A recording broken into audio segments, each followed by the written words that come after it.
Welcome to the Polytopia Interviewer, where I interview people on their experiences and views on the Polytopia Discord community. I have Ryan with me today. So, could you tell me about when you first joined the Polytopia community? So I've been playing Polytopia for, I don't know off the top of my head, I'd say like 6 or 7 years. Oh, wow. Pretty much since it was released. I had a friend show it to me, and I thought it was really cool, downloaded it. I've bought all the tribes on like 3 different accounts that I've lost. So I've gotten pretty used to the game. Then about 2 years ago, I just kind of stopped playing, got a little bored, and then recently came back with Moonrise and all that. When I came back, like the first random match I played was against Clo, the letter Clo. Oh, okay. And it was a small map, just 1v1, and I beat him in 4 turns. And 4? In 4 turns. And were you Illyrian, or? I was, I think, Illyrian. I think I was Illyrian. So I won in 4 turns, but after 3 turns, he knew that there was no way he was going to win. So he forfeited, and I, just kind of being a jerk, went to the Discord. Also, probably important to mention that this was in the beta, so I was doing beta testing for Moonrise. He was too. So I went to the beta test server and was like, I just played a game against this guy, I beat him in 4 turns, and he forfeited instead of just taking the loss like a man, right? And so I was just messing around, talking some trash, and then ended up realizing that he was in that server. Then we started talking and just kind of like messing around. Then I added him as a friend, and we started playing by ourselves. He invited me to his server, which is now Polytopian Cave. But back then it was called the Letter Close server or something like that. Yeah. And it was like me, him, and like 2 other people. He said it used to be, what was the game? I can't remember. It was like maybe Genshin Impact server where he talked to a few other people. It was just a small server, right? And so that's when I first joined Polytopian Cave. That's when I first met Clo. Just some nice, healthy trash talk and messing around. Okay. And that's how you got your mod role, I'm assuming? Not quite. When I joined, I asked him to add my bot, Trigger, to the server because Discord's system where when you make a bot and the bot gets invited to 75 or more servers, you can get the bot verified through Discord. And so I was trying to get it in as many servers as I could to get verified as fast as possible. Because once you get a bot verified, it has the little verified check mark in the bot tag next to its name. And it also makes it easier for other people to trust it. They know it's not going to like compromise server security and whatever. So I asked him, hey, can you add the bot? I know it's a small server, it's not active, but can you add the bot? And so he did. And being the bot overlord, I actually had the power to give myself admin with my bot. Isn't that kind of a security risk? No, not at the time, because it's a locked command. Only I can use it, and I was mostly using it to out. And he knew I was doing it. He was laughing. He thought it was cool because the coding language looked fun. So do you have to be on the same server to give yourself admin? Yeah, okay. Server owners can disable the bot in different ways. Like I can't give myself admin unless the bot is above admin. I don't know how to explain that very well. Yeah, but higher in the role hierarchy. In every server, unless you do something to change it, then I won't be able to, by default, give myself admin role or do anything to compromise it. Oh, you didn't just tell people, just give me admin and you're done? No. Okay. There are some bots on Yeah. Discord that are like, just give me administrator. Okay, Oh, but yeah. then I'm So, going to turn everything off. yeah. So when you add the bot to a server, it requires admin. But even if it has admin and it's like at the bottom of the role hierarchy, there's not much that I can do to like take control, if you know what I mean. It's not actually a big risk. Okay. And I don't go around giving myself admin in every server my bot's in, right? Just But most of them, right? when a few of them, yeah. So when I joined the Polytopian Cave, I was messing around with that. He thought it was cool. And that's how I got mod in like the first place, just kind of messing around. And it was a small server, so he didn't mind. Also, he doesn't really know how to use Discord that well. He didn't even know how to take it away from me. So that's how I got mod. Okay. So did you make yourself do any mod responsibilities once the server started growing a bit?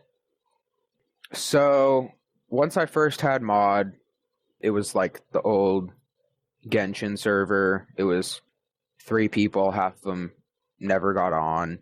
There was no chat messages, so I didn't have to do anything. It was like being mod of your own server with just you in it, practically.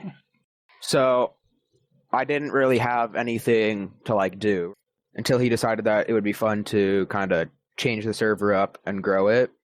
And I thought, oh, cool, that's a good idea. I asked him if he knew how to make a server with like roles and different channels and be able to lock stuff, and he didn't. That was like my main responsibility. Managing all setting the permissions everything and roles. Yeah, setting everything up so that we could have team games where a team could have their own channels, but couldn't see other teams' channels. Yeah, that's relatively easy to set up. It's just when you're trying to do multiple team games, then it's a bit of work. Yeah. Okay. Yeah, that was my first responsibility. Mm-hmm. So I take it you don't really have any authority per se, since it's not your server, regarding the issue of more members leaving than joining? So that's a harder question. It's not such an important server where Chloe and I really care that much. We would like for it to grow and have a lot of people to have fun, but at the same time, keeping it relatively small is good because we can have a few different games going, and it's a good test environment for my second bot, the Polyteams bot, which I made specifically for that server to help with team games. Okay. And just for fun. So I do have authority to like switch the whole server and do something cool and change it up. Because my alt account is technically the server owner, I have ultimate authority. I could kick Chloe out of the server, but I don't, and obviously. And I'm not too like upset about people leaving, because I'm not going to force them to stay or anything. Not that I could, not that I'd want to.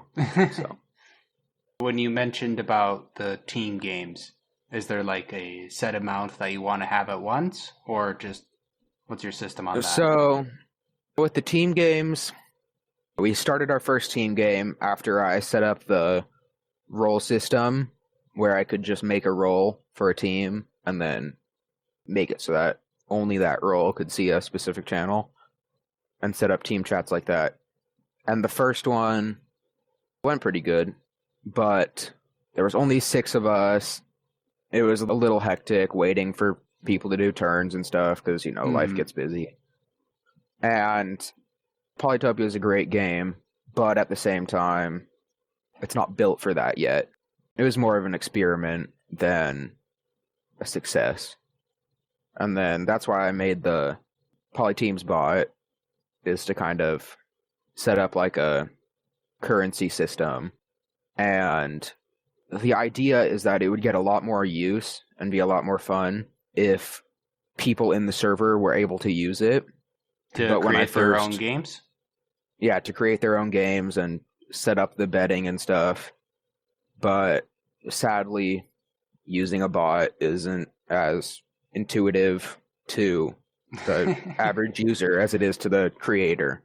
So, Yeah. while I can do whatever I want with the bot, it's super easy for me to use. Just your average Joe in the server doesn't understand what it's capable of yet.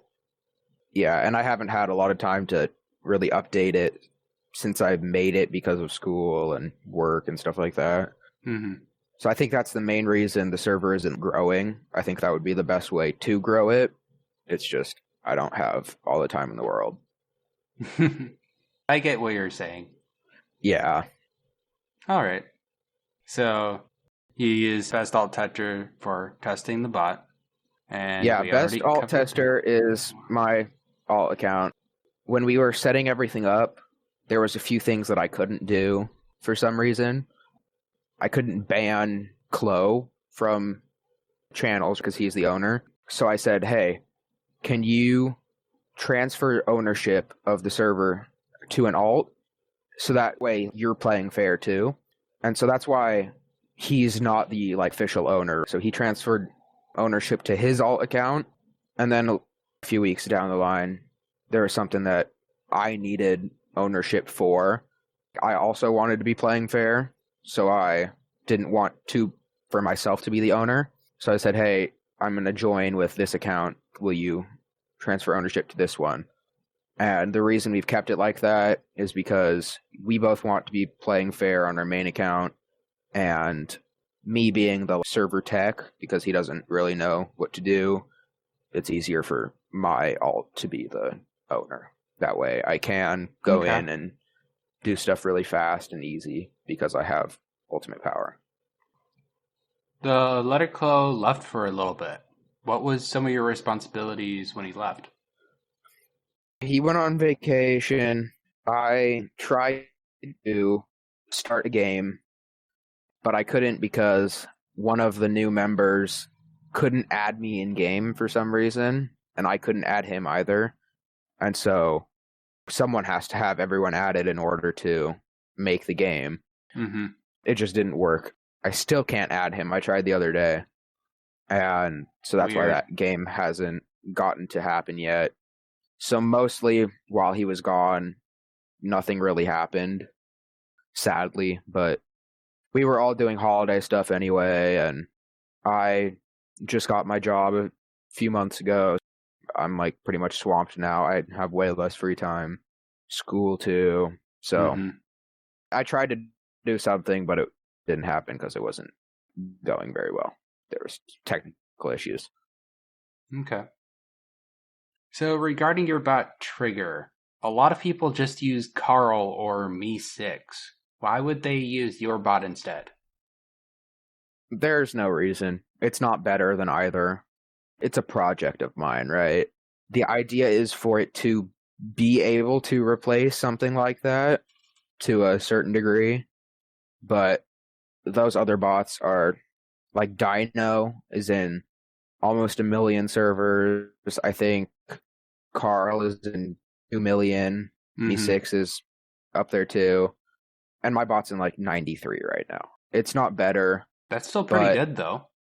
Yeah, I'm happy with it, right? But the reason I promote it is because it was a project I wanted to make a wider audience to see what people wanted, see if I could do it, because it's a project. I'm trying to get better at programming because that's something I'd like to do after college for a job, and that's why I promo it a decent amount. That's why I encourage people to use it.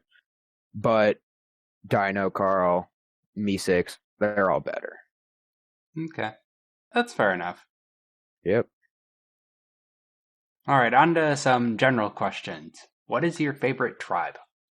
I like Valerian. I just recently realized that I haven't been playing them the right way. I found a better strategy.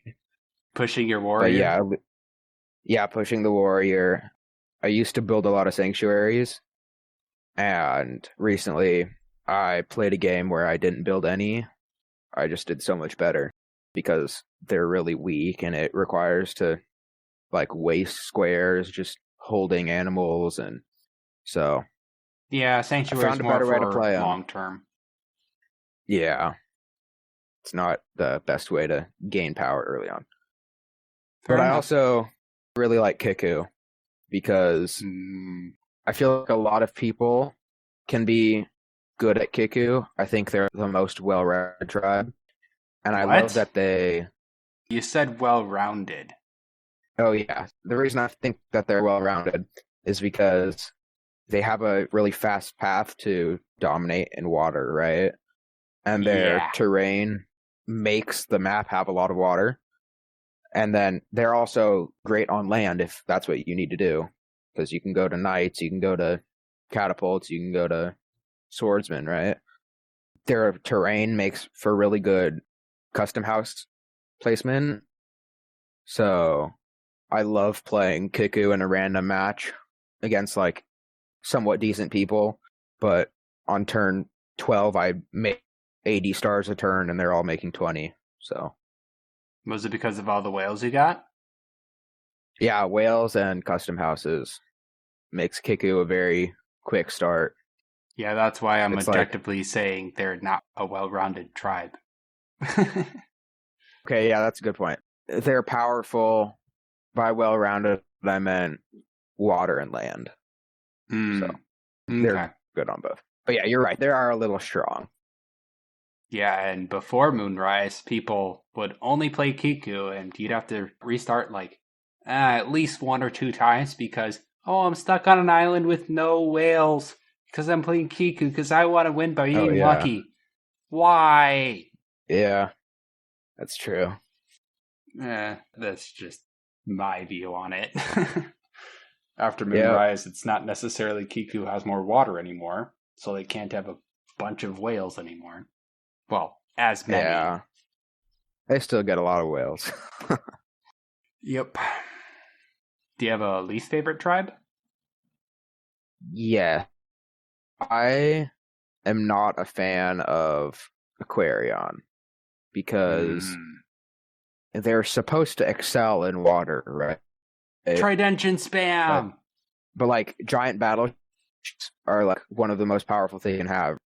But Aquarion crabs can't be battleships. They're always restricted to one tile of movement or two with a road. So their giants aren't mobile. Luckily, they can make battleships with like shields. But why would they make battleships when they can make Tridentions instead? Because Tridentions can't do anything against a battleship. The Tridention doesn't do very much damage against a battleship, and then the battleship just does so much damage back. It's stalemate that I really do not like playing. So that's why I don't like Aquarion. Okay. Do you have a favorite strategy? Right now, I pretty much go straight to customs houses 95% of games. There's all land games where there's not a single piece of water anywhere on the map. But if there's water and I'm near it, I pretty much always go for custom houses. I've actually beaten a lot of people that are like you, that just go for custom houses. Because I just dump all of my money into a navy and take your stuff, get all your free income boost, and then destroy you. Yeah.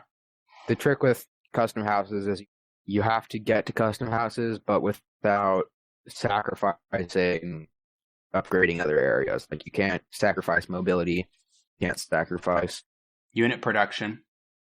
Units. Yeah. I actually have he's still kind of a newer player, but he likes playing Kiku from time to time, and he keeps thinking, just go straight for custom houses. And I keep beating him. It's kind of funny. Yeah. I haven't played him in a while, though. Yeah. What's the most memorable game you played? Oh.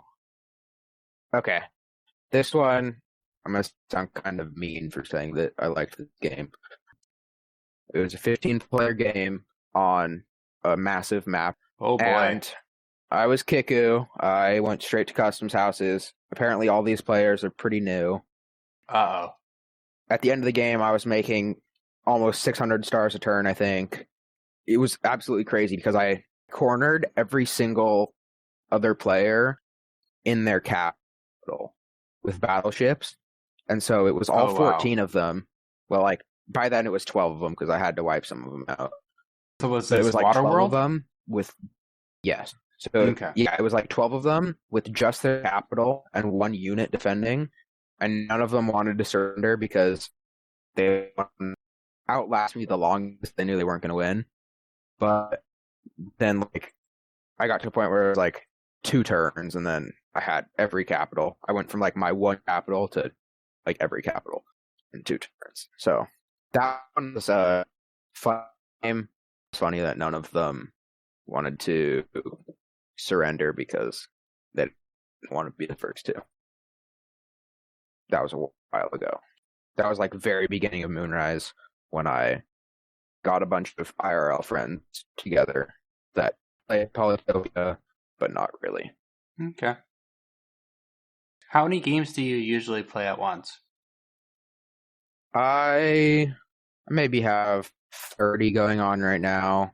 There was a while when I would skip or kick when people timed out, but recently I just don't really care anymore. So I think there's like 8 games that are timed out, but I don't really care to skip anyone. And then I have a few games where it's only me against a bunch of bots. I'm going to finish eventually, but I'm not finishing yet. And then a few that I'm waiting for people. I just did random matchmaking today for like 5 new games or something. So you actually use the random match feature? A lot. I think it's pretty good. Most of the time when you play someone for the first time, they're really bad. So it's like fun to dominate them super hard every once in a while. You're telling me a lot about your playstyle and skill level. This is interesting. Because Yeah. in my case, I can almost always beat any random match person if they don't time. Even if they go Bardur. Ha, I went Bardur too. Oh my gosh. There's this guy that always invites me Geo Bytel or something, and every single match is a 900 tile map, dry lands, boy. and he plays Bardur every single game. It is so annoying. I still accept games that he requests. I pick a tribe. As soon as I see that he's Bardur, I resign. I don't care. Why don't you just do a Bardur mirror, go super chopping and do that? Because I have twice, and I destroyed him both times. So okay, so you already did that. Yeah, so I don't really feel like doing it again because I already proved that I destroy him. Yeah, 900 tile 1v1 is just... It's basically just economy grind, mostly. Yeah, it's brutal. And with Bardur, it's just like, okay, cool, you know how to harvest some wild animals and go straight for knights and roads. You're so good at this game. Well, yeah, because I know this strategy that's OP. Ha ha ha. Yeah, exactly. So you had a question for why do I have a verify role for such a small server? Do you want me to answer that one? Yeah, sure. The reason I did that because the way I set up the team matches, I made it so that everyone has to get the member role to be allowed to see the channel. Mm-hmm. But with the member role, you're only allowed to see a few channels, and you're disabled from seeing every other channel. And then I made it so that specific roles can see specific channels by doing so over. So it's easier to do it like that than to ban everyone from seeing a channel or to disable every role except for one channel. It was just a little bit easier, and I feel like it's not too hard. You like join a server like the Polytopia server, and there's so many channels, and it almost doesn't seem organized. Yeah, so like the Polytopia server doesn't seem organized when you join, right? You're like, okay, wait, what do I do now? So with the verify role, I found that it was easy because a new person joins the server, they can see the join channel, they can see the verify channel, and they can see the announcement channel. You join in the join channel, the bot pings you, it tells you to go to the next channel, you go to the next channel, you get verified, and then you can see the rest of the server. It's kind of like a slow introduction to the server. Mm-hmm. I just personally think that's a little bit more organized. That's why I made a verify role, even though it's a super small server. Okay.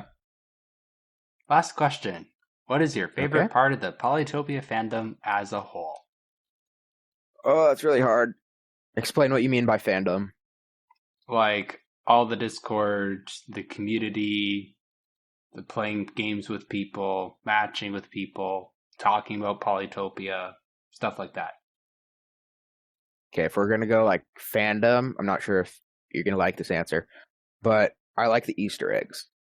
I always do the sunrise Easter egg, and then every once in a while I mess around with nature bunnies or putting on the Illyrian language every once in a while. But yeah, I think the Easter eggs are fun, and now that I'm getting more into programming, I can appreciate the developers coding it into the game. It's fun for me.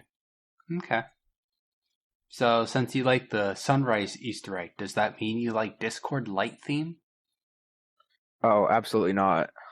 I hate nothing more. But the sunrise Easter egg is the opposite of dark mode. Not really. It's just colorful, not bright and... Bright colorful. Yeah, kind of. Here, I'm going to turn light mode on right now. Oh, that's so bad. Everything's orange. That's not good. But yeah, I do not like light mode for anything. Okay. There's nothing worse. Well, then how come you don't have a black background for your profile picture? Oh my gosh. Because I just screenshotted that out of the game and then added a border. You could literally do that in Paint. Yeah. But that's work, I suppose. I actually really like the color pink, so that's why. So that's why you love Illyrian so much. I have a philosophy that only manly men like pink. Well, my profile picture is pinkish purple. So what does that say? You passed the test. Oh, okay. Anything else? No, that's all I had. All right, cool. Have a good one. Bye. See ya. As always, thanks for listening. If you enjoyed it, feel free to share it. For the text version, you can join my Discord in the description. I also have a YouTube channel where I play 1v1s and occasionally do tutorials. We'll be back next week. Bye!